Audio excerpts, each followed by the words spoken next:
Bonjour à toutes et à tous et bienvenue pour le deuxième épisode du podcast leaderadvocacy.com, le podcast qui décrypte les tendances du marketing advocacy et la prise de parole des dirigeants et des dirigeantes en ligne. Je suis Patrice Hiller du site leaderadvocacy.com et je voulais tout d'abord vous remercier de l'enthousiasme et des retours très positifs que nous avons eus suite au premier épisode avec Fred Cavada il y a 15 jours. Cela conforte en fait notre idée aujourd'hui que ce thème du marketing advocacy est totalement d'actualité dans toutes les entreprises et peu importe la taille et le secteur d'activité. Revenons aujourd'hui avec notre invité et j'ai le plaisir d'accueillir Bruno Friedlanski. Bonjour Bruno. Bonjour Patrice et bonjour à tous les auditeurs. Alors Bruno, en fait, on t'accueille aujourd'hui, donc tu es le deuxième invité et tu es donc un consultant en influence professionnelle. Tu es auteur d'un ouvrage aux éditions Kawa, qui est donc sorti pour sa quatrième édition en mars, qui s'appelle Maîtriser LinkedIn. Donc tu conseilles, tu accompagnes des professionnels dans leur présence et leur influence digitale, du dirigeant, des COMEX ou des collaborateurs. Et tu animes aussi pas mal de formations sur la leader advocacy, sur le social selling, et je pense même qu'un jour, éventuellement, on reprendra un rendez-vous parce que c'est une thématique qui est toujours intéressante sur le social selling, parce que souvent, on voit vraiment sur une fonction très courte la prise de parole sur la leader advocacy, mais je pense qu'il y a encore beaucoup à faire sur la partie social selling. Et enfin, tu travailles aussi beaucoup dans les formations autour de l'employé advocacy et l'influence professionnelle. Et puis pour toi, en fait, aujourd'hui, nous avons tous besoin de comprendre et de maîtriser ces nouveaux outils d'influence professionnelle et de réputation qui représentent aujourd'hui les réseaux sociaux comme LinkedIn, avec une approche résolument axée sur la relation humaine dans le cadre du business. Et tu as une phrase que j'ai retenue dans tes prises de parole. Tu affirmes que plus il y a de digital et plus il faut d'humain. Est-ce que c'est une phrase que tu revendiques encore, Bruno? Absolument, merci pour cette belle présentation et bon résumé. Je vais t'embaucher pour mes RP. Euh, oui, cette phrase, plus il y a de digital, plus il faut de l'humain, elle me suit déjà depuis quelques années. C'est une vraie conviction aujourd'hui et j'ai même rajouté un terme, plus il y a de digital, plus il faut de l'intelligence humaine.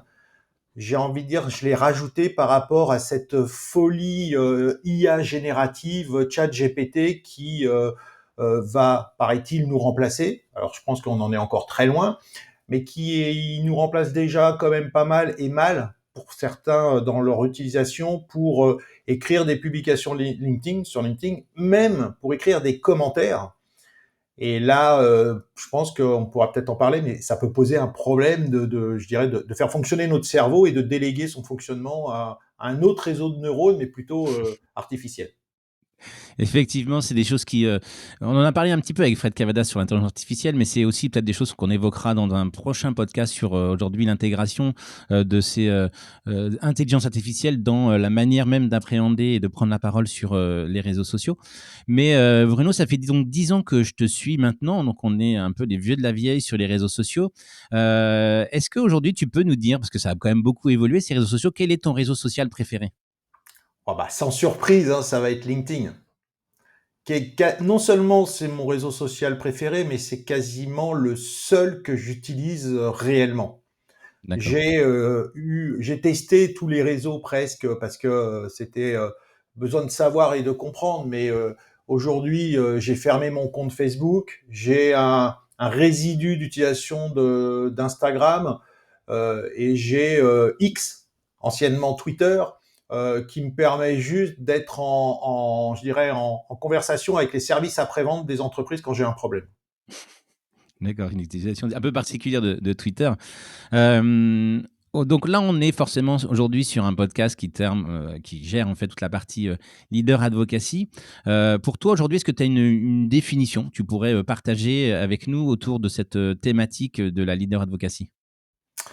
Alors oui, ma définition, qui est une parmi d'autres, je pense. En fait, pour moi, c'est le pendant, c'est je dirais même que c'est un prérequis de l'employé advocacy. On aura certainement l'occasion d'en rediscuter. On parle beaucoup d'employé advocacy. On a parlé d'abord d'employé advocacy avant de parler de leader advocacy.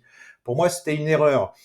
C'est la prise de parole des dirigeants, des PDG, DG, des CODIR, COMEX, des managers sur les réseaux sociaux qui sont des carrefours d'audience, des plateformes de conversation. En fait, c'est la leader advocacy pour moi, c'est le prolongement des conversations qu'ont tous ces dirigeants sur ces nouveaux territoires digitaux, et c'est de prolonger ce qu'ils font en fait tous les jours, mais avec un nouveau médium et une nouvelle capacité de toucher leurs audiences et d'étendre même leurs audiences. D'accord. Alors, en fait, on s'aperçoit quand même qu'il y a une étude assez récente, par exemple, d'une agence qui s'appelle Invox et qui a étudié un panel assez large de dirigeants d'entreprises qui prend la parole sur les réseaux sociaux. Et ils se sont aperçus que ces dirigeants diffusaient en moyenne 2 fois par mois. Alors, 2 fois par mois, c'est pas forcément toujours une tribune, hein, ça peut être un partage simple, donc c'est une action, on va dire, 2 fois par mois sur LinkedIn. Donc ça veut dire qu'il peut y avoir 15 jours entre les 2, entre les prises de parole. Donc il y a encore en fait beaucoup de travail à faire, mais toi qui as suivi donc l'évolution de ce réseau social LinkedIn, est-ce que tu vois quand même aujourd'hui une évolution importante du volume et en tout cas du nombre de personnes qui prend la parole sur les réseaux sociaux et sur LinkedIn en tant que dirigeant et dirigeante? Alors je dirais qu'il y a une vraie évolution, une augmentation pour tout ce qui est petite entreprise, peut-être start-up, mais parce que ça fait peut-être plus partie de leur ADN.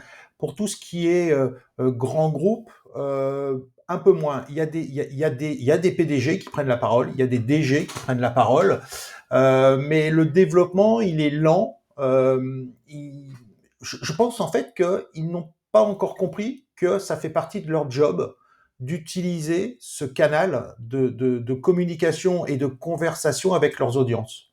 D'accord. Parce que aujourd'hui, donc là, on parle beaucoup de LinkedIn, parce que c'est ton réseau social donc qui est, favori.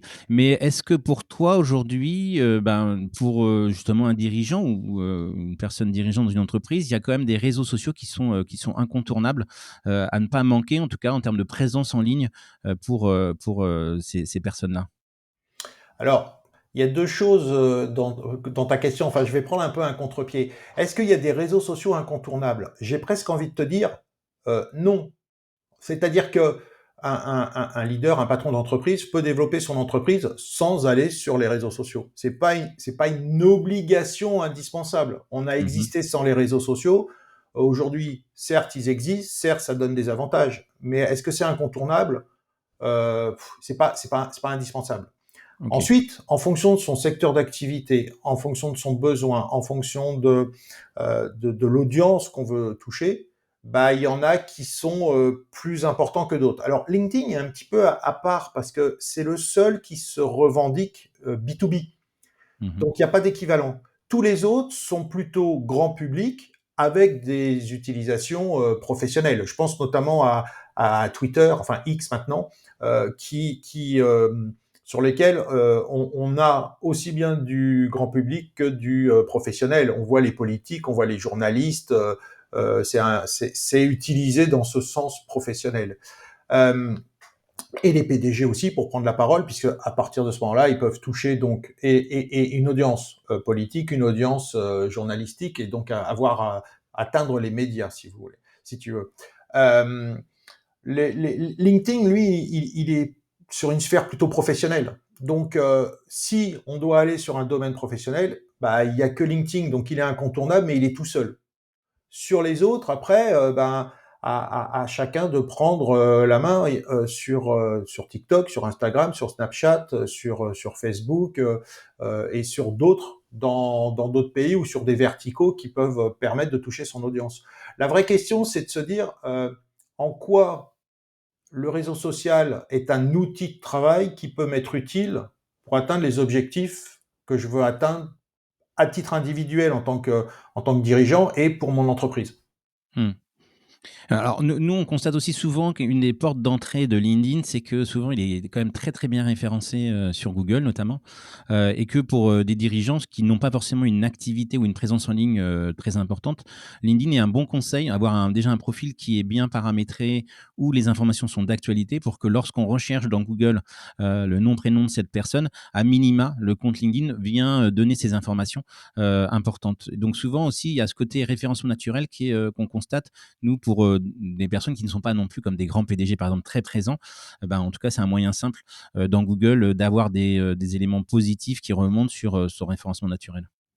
Absolument. En fait, dans LinkedIn, tu vas définir un peu ton site personnel professionnel, ce que moi j'appelle une carte d'identité professionnelle digitale. Et si j'ai ton nom, prénom, que je le tape dans Google, ton site LinkedIn, ton profil LinkedIn sort en premier, mais qu'il soit bien rempli ou mal rempli. Ce Ouais. matin, je regardais le profil d'un patron d'une très grosse agence de com. Il est président. Tu vas sur son profil, tu tombes sur le fait, mise en avant, en fait, c'est son job précédent dans une autre agence qui date d'il y a quelques années. Donc Mm. le profil n'est pas mis à jour. Donc Mm. ce que tu dis est vrai, mais que ça soit bien rempli ou mal rempli, de toute façon, le profil sort en premier et là, on donne de bonnes informations qui créent un bon a priori pour euh, valider une recommandation, pour prendre contact, ou on se tire une balle dans le pied et ça crée une dissonance cognitive, une information qui passe pas, qui n'est pas comprise, qui n'est pas cohérente, Ouais. et on stoppe la conversation. Mm. Alors justement, il y a une thématique aujourd'hui autour de LinkedIn, une discussion entre, on va dire, les anciens, les nouveaux, les gens qui arrivent et qui parlent sur ce réseau social, ce qu'on appelle la Facebookisation de LinkedIn, où finalement on a des posts très très personnels, voire des vacances en tout cas, qui apparaissent sur LinkedIn. Alors il y a une frange des gens qui disent mais non, mais ça n'a rien à voir ici, d'autres qui disent bah si, c'est très bien, c'est la personne qui parle en fait de son quotidien. Aujourd'hui, toi, cette perception-là, cette évolution-là, est-ce que tu la considères comme positive, négative? En fait, j'ai une réponse là-dessus, c'est pas LinkedIn qui se Facebookise, c'est les gens qui se Facebookisent et qui viennent sur un réseau professionnel faire quelque part du hors professionnel, voire même du personnel.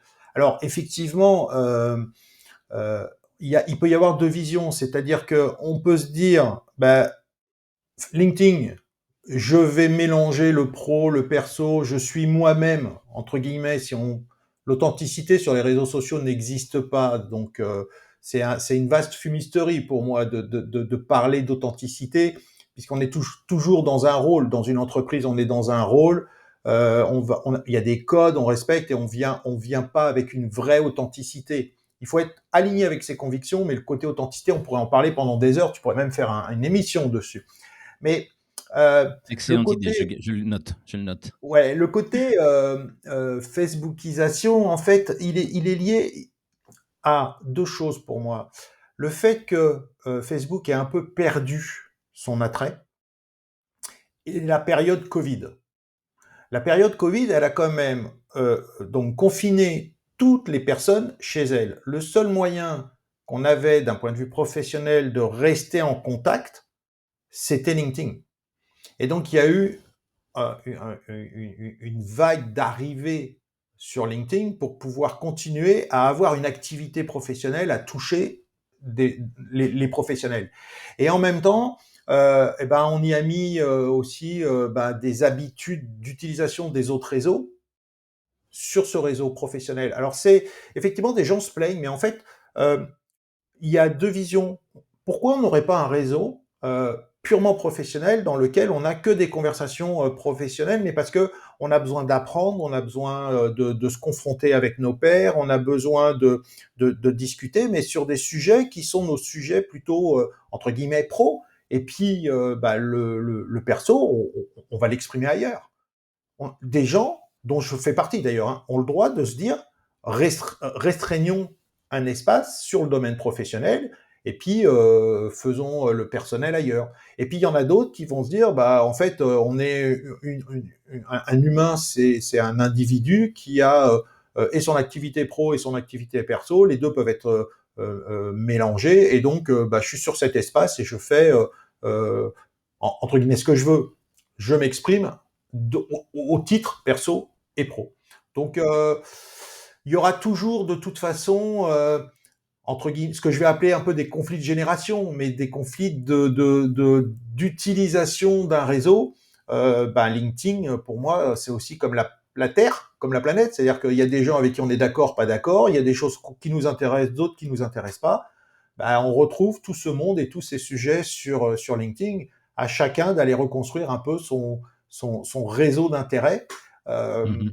avec effectivement le mode de fonctionnement du réseau, l'algorithme et la décision de ce que l'on voit qu'on y soit intéressé ou pas intéressé. Il y a une question qui peut suivre aussi, hein, ton discours là, c'est de se dire aujourd'hui, c'est souvent une question qu'on nous pose nous à leaderadvocacy.com, c'est de se dire: «Aujourd'hui, moi, quand je suis sur LinkedIn, est-ce que je dois accepter, tout le monde? Est-ce que je dois accepter que les gens que je connais? Est-ce que je dois accepter les gens, de mon entreprise?» Par exemple, parce que des fois, on se dit toujours: «Bah, tiens, quelqu'un de mon entreprise, si je la refuse, ça peut être assez mal, vu dans l'entreprise». Donc, aujourd'hui, est-ce que il est pour toi, il est conseillé ben, de sélectionner, d'avoir un profil plutôt restreint ou de l'ouvrir totalement pour justement avoir beaucoup plus de personnes concernées par ce qu'on poste? Alors, il n'y a pas de bon et de mauvaise décision par rapport à ça. En fait, le profil, il doit être un prolongement de qui on est dans la vraie vie. On doit l'utiliser pour euh, créer une cohérence entre la personne qu'on va percevoir à travers mon comportement sur LinkedIn et la personne que je suis dans la vraie vie quand on va se rencontrer. L'idée pour moi, LinkedIn, c'est un objectif de se dire, c'est un hub de passage. Je peux me connecter avec d'autres professionnels avec un objectif final, ça serait de les rencontrer dans la vraie vie. Donc je dois créer une cohérence. Après, certains vont accepter de se rencontrer des gens et de se connecter avec des personnes qu'ils ne connaissent pas encore, mais qui, par l'entreprise dans laquelle ils sont, leur fonction, leur publication, donc leur centre d'intérêt, peut matcher. Et donc, je vais accepter la rencontre virtuelle avant la rencontre réelle dans la vraie vie. D'autres vont décider de n'accepter que des gens qu'ils connaissent. Donc il n'y a pas de bon et de mauvais réglage. En fait, chacun doit mettre l'outil LinkedIn à son service et donc ne pas changer sa façon de voir. Après, il y a des avantages et des contraintes pour chaque. Si j'ouvre mon réseau à de nouvelles personnes, je vais pouvoir avoir plus d'informations, plus de contacts, plus peut-être d'interactions et de visibilité. Si je le restreins qu'à des personnes que je connais, bah, je vais être limité. Quelqu'un que je connais pas qui me fait une demande de contact, d'autant plus si elle n'est pas personnalisée, donc elle n'est pas contextualisée et je ne sais pas qui c'est, bah, je vais peut-être avoir un peu un recul par rapport à l'acceptation. Donc, euh, toutes les stratégies sont bonnes à partir du moment où on est à l'aise avec la maîtrise qu'on en a, l'application qu'on en a et qu'on atteint nos objectifs. C'est sûr. Alors, tu parles de stratégie justement, le fait qu'aujourd'hui, ben, les prises de parole, se professionnalisent, est-ce que tu l'as constaté aussi? Est-ce que tu constates que justement de plus en plus de sociétés, alors soit en interne, soit d'accompagnement externe, prennent en tout cas leurs dirigeants ou leurs collaborateurs prennent la parole sur les réseaux sociaux? Est-ce que tu constates justement ce développement de ce qu'on pourrait appeler la professionnalisation des prises de parole en ligne? Euh, Il y en a, oui. Ça se structure, ça s'organise. Souvent, on dit un dirigeant, il n'a pas le temps. Il a autre chose à faire. Pour moi, ça fait partie de son job de prendre la parole sur ce réseau puisqu'il va toucher son écosystème professionnel. Il va toucher déjà tous ses collaborateurs. Donc, c'est aussi un outil de com interne LinkedIn dont on n'a pas conscience. Parfois, il y a des messages qui passent mieux sur LinkedIn que dans l'intranet, parce que personne ne lit l'intranet tellement il est noyé d'informations. Donc c'est un outil qui va leur permettre de partager vision, mission, les valeurs. Mais ils vont pas forcément le faire tout seuls. Ils peuvent avoir une équipe qui prépare les sujets avec lesquels, comme un comité édito, hein, de quoi on doit parler, quels sont quel est le calendrier qu'on pourrait calendrier éditorial qu'on pourrait mettre en place, préparer les sujets et alors je dirais pas jusqu'à déléguer complètement la prise de parole parce que il faut encore qu'elle soit bien incarnée et que on soit sûr que c'est le patron qui parle quand il prend la parole et que ça soit le patron qui réponde, sauf quand on pose des questions. Sauf si on précise, c'est un tel qui prend la parole pour. Donc une délégation du profil. Donc il y a une certaine professionnalisation, oui, pour arriver à euh, intégrer ça dans l'emploi du temps, j'ai envie de dire. Et puis pour certains, ben, ils maîtrisent les outils, ils maîtrisent la communication et ils y vont naturellement. Ils sont déjà professionnels sans avoir besoin forcément de structurer, d'organiser, d'avoir une équipe derrière. OK. Alors tu m'as, parlé quand on a échangé en préparant ce podcast, tu m'as parlé justement d'un outil qui est, je trouve, peu utilisé, et qui, pour toi, en tout cas, est intéressant et c'est donc la newsletter, dans LinkedIn, et j'ai trouvé intéressant effectivement que tu nous partages, ta manière de aujourd'hui comment toi tu conçois les choses et comment aujourd'hui, ça a un intérêt pour toi l'utilisation de cette newsletter dans LinkedIn?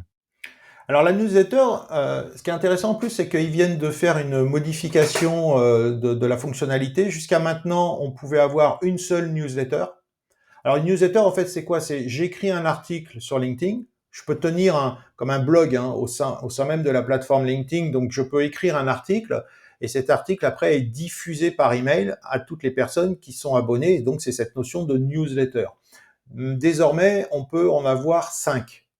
Donc, et D'accord. en activant le statut créateur, qui est un statut qui donne accès à des fonctionnalités dans la newsletter, c'est assez intéressant de le faire sur LinkedIn.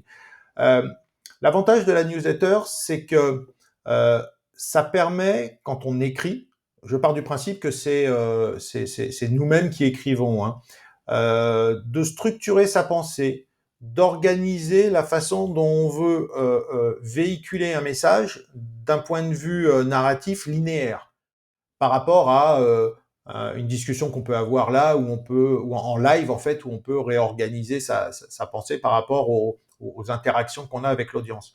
Euh, et puis l'autre avantage de la newsletter, c'est aussi qu'elle arrive en message dans la boîte de réception. Et donc il y Messagerie. a aussi un côté, alors j'allais dire privé, oui et non, puisque c'est aussi publié en article sur LinkedIn. Mais c'est un canal one-to-one presque. Je peux écrire une newsletter en m'adressant presque à chaque personne individuellement. Et c'est un peu dans cet esprit que moi je les rédige. Après, LinkedIn permet de les avoir, ça permet d'être au sein même de la plateforme et de toucher son audience. Mais la notion de newsletter, on peut aussi la faire en dehors de LinkedIn en termes de médias, avec des gens qui vont s'abonner. Et à partir de ce moment-là, quand on est sur un outil de messagerie newsletter, on est en mode privé presque. Ne Ouais. seront touchés que les gens qui sont abonnés. Et donc, je peux avoir un discours et faire passer des messages autrement, dans un fil narratif plus posé, si on le compare à une publication qui est plutôt un côté presque live, où la publication, une fois qu'elle est passée dans ton fil d'actualité, à un moment donné, elle disparaît. OK. Alors justement, là, tu parles d'exemples, donc là, typiquement la newsletter. Tu parles aussi donc souvent de personnes qui pour toi, pourraient être, considérées comme ayant une bonne action une activité, on va dire sur LinkedIn. Est-ce que tu aurais justement quelques noms à nous partager? Alors on les mettra en note, de cet, épisode pour que les gens puissent les avoir, mais est-ce que tu pourrais déjà nous les donner? Alors, après, alors il y en a beaucoup, moi j'en ai identifié quelques-uns. Il y a évidemment, si on parle de la grande distribution, qui aujourd'hui a beaucoup sur les devants de la scène, je pense à Michel-Édouard Leclerc. Alors, après, on aime ou on n'aime pas le personnage, on aime ou on n'aime pas le discours de toutes les personnes que je vais citer, c'est un autre sujet. Elles sont sur LinkedIn, elles prennent la parole sur LinkedIn et elles ont une audience et des interactions. Donc Michel-Édouard Leclerc, alors en même temps, c'est un communicant. Avant LinkedIn, il tenait un blog, donc il a l'habitude d'écrire, il a l'habitude de communiquer. LinkedIn, c'est vraiment une continuité qui était assez facile pour lui. Il y a son alter ego chez Système U, qui est de Michel Cher, qui aussi prend la parole sur LinkedIn. Et d'ailleurs, si on prend les 3 indépendants dans la distribution française, qu'on prend Intermarché, le patron d'Intermarché n'est pas présent sur LinkedIn. Il n'existe pas. Il Mmh, est mmh mh. cité, mais il ne vient pas prendre la parole. Je pense aussi Rodolphe Muller, qui est le patron de l'agence Big Success, qui utilise énormément LinkedIn et qui est un vrai outil de travail. Et en parlant de leader advocacy, il va aussi utiliser d'autres médias, dont TikTok. Alors on met de côté le mode de fonctionnement et les patrons de TikTok avec le fait que ça appartienne à un groupe chinois, mais Ouais. il va aller dessus. Et aujourd'hui, s'il veut faire de l'employé advocacy pour recruter, il a besoin d'être présent sur TikTok, en tout cas pour son entreprise Big Success. Il y a Jean-Pierre Nadir aussi, avec a lancé Fairmove, qui prend la parole régulièrement sur LinkedIn, qui était membre du jury de qui veut être mon associé. Donc, il utilise aujourd'hui LinkedIn pour promouvoir son entreprise. Je pense aussi à Pascal Desmurger de la Maïf, par exemple. Ce qu'il faut, c'est aller regarder ce qu'ils font, regarder comment ils prennent la parole, regarder l'engagement, prendre ce qui est bon et ce que vous pouvez adapter pour vous. Et puis, en fait, d'en profiter pour s'inspirer. Encore une fois, qu'on soit d'accord ou pas, la question, elle n'est pas là. Elle est de se dire, ils sont présents, il y a de l'engagement, qu'est-ce qui est intéressant et qu'est-ce que moi, je pourrais adapter à ma propre situation. Et puis, je pense à deux autres personnes, peut-être un petit peu moins présents. Isabelle Cocher, au moment où elle était la directrice générale d'Engie, prenait la parole pour vraiment alors diffuser les missions, la vision qu'elle avait de l'entreprise et telle qu'elle se déployait. Et puis Emmanuel Faber, quand il était patron de Danone, avec alors aujourd'hui ils ne sont plus à leur poste, mais ils portaient la mission qu'ils voulaient pour l'entreprise sur cette plateforme. Et donc il est sur un carrefour d'audience, il communique et il peut répondre. Donc il est dans des conversations. En fait, je ne sais pas si toi tu connais ou si l'audience connaît le Cluetrain Manifesto. Est-ce que ça te dit quelque chose? Le manifeste des évidences, Non, non, traduit vas-y, en vas-y. français, mais ça s'appelle le Cluetrain Manifesto en anglais. C'est un livre qui a été édité en 99. Ok, Si on resitue, début d'Internet, zéro réseaux sociaux. Il y a 75 thèses dans ce livre, qui est un livre de prospective hallucinante, je trouve, parce que tout ce qu'ils ont développé comme thèse dans ce livre se d'accord. retrouve aujourd'hui, notamment dans les réseaux sociaux. Ok, Globalement, ils expliquent qu'en fait, les marchés sont des conversations. C'est d'ailleurs une punchline que je garde, que je me suis attribuée, qui est leur première thèse. Des humains achètent à des humains, ils n'achètent pas à des entreprises. Et donc, ils expliquaient comment les entreprises devaient s'humaniser et rentrer dans les conversations avec les humains. Faut resituer, hein, en ouais, 99, bien il n'y sûr, avait pas de 99, réseaux effectivement. sociaux. Ouais, ouais. Donc, tout ce qu'il y a là-dedans, dans ce livre, se retrouve aujourd'hui.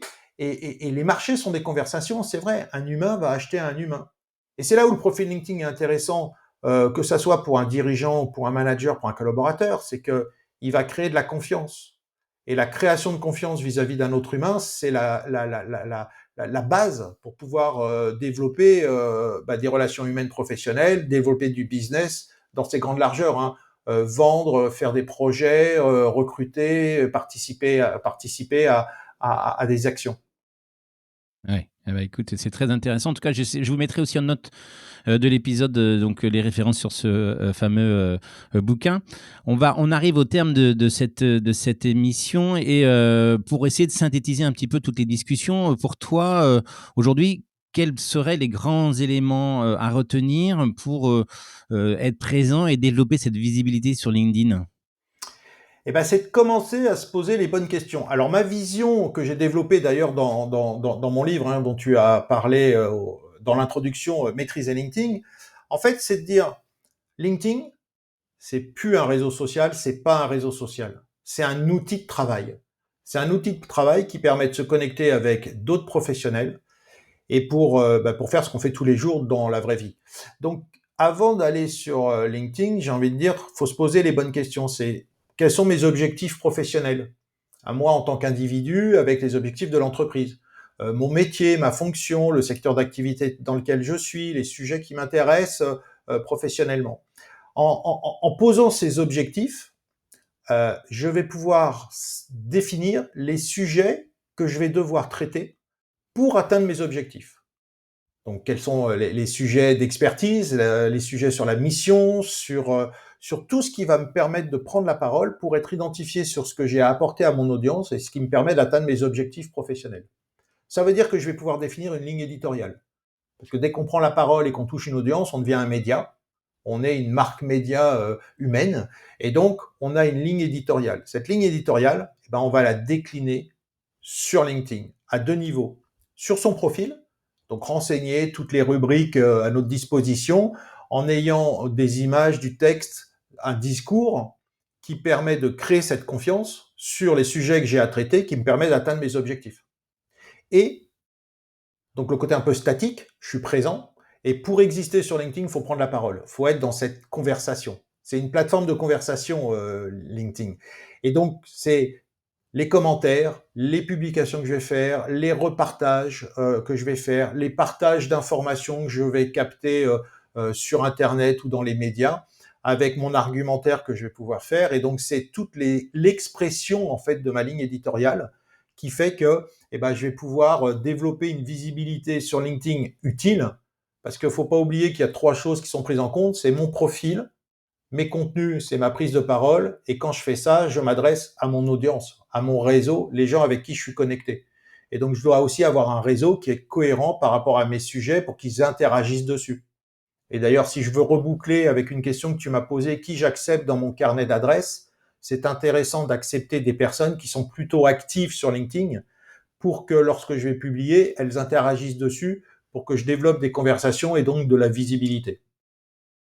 Donc, pour toi, il ne faut pas valider forcément tout le monde. Il faut aussi regarder l'activité de la personne en fonction de cette activité aussi, de se dire, bah voilà, c'est quelqu'un qui sera en interaction avec moi, donc j'ai intérêt à valider sa demande de contact, quoi. C'est aussi important de regarder ces éléments-là, quoi, pour toi. Oui, parce qu'en fait, alors il y a plein de tentatives de décodage de l'algorithme avec des vérités et des contre-vérités. L'algorithme, en fait, il comprend une chose, le clic. Si je prends la parole, que j'ai des clics, c'est-à-dire un like, un partage ou des clics sur un clavier pour écrire un commentaire, LinkedIn va comprendre qu'en fait, quand j'ai pris la parole à travers mon profil, je suis pertinent pour mon réseau puisqu'il s'engage dessus. D'ailleurs, que mon réseau vienne valider ce que je dis ou m'insulter parce qu'il n'est pas d'accord, LinkedIn comprend qu'en fait, il y a une adhésion, c'est tout. Mm. Il n'y a pas d'analyse du sentiment, si tu Il y veux. a de l'interaction, ouais. Ouais, donc le clic valide l'interaction. Je prends Mm. l'exemple souvent, je te dis, tu as un profil parfait. Tu es l'expert de la couleur bleue. Ton discours sur la couleur bleue est le meilleur du monde. Tu as une ligne édito parfaite. Tu prends la parole auprès de ton réseau, sauf que tu as construit un réseau avec des gens intéressés par la couleur rouge. Bah, pour LinkedIn, il n'y a pas d'engagement puisque les rouges ne cliqueront pas sur les bleus Mm. et donc tu n'es pas pertinent. Mais ce n'est pas un jugement de valeur de toi. C'est juste que tu as oublié de construire un profil en version outil de travail en te connectant avec les bonnes personnes, celles qui sont intéressées par tes sujets. Mhm. Ok, bah écoute, merci en tout cas Bruno de toutes ces éléments de précision très très intéressantes pour je pense, nos auditeurs. Merci encore pour cet échange. Je vous rappelle que vous pouvez retrouver Bruno sur ses réseaux sociaux, hein. Alors c'est assez simple, hein, c'est Bruno Friedlanski. Alors, mais je vous mettrai aussi dans les notes de l'émission quelques-uns de ses réseaux et notamment son compte LinkedIn. Pour nous, on va se retrouver, la prochaine date, c'est donc le 3 octobre, avec également encore une belle rencontre autour de la leader advocacy. Et entre-temps, vous pouvez aller sur notre site pour découvrir les différentes audiences, les différentes interventions sur leaderadvocacy.com. Merci et à dans 15 jours. Merci Patrice.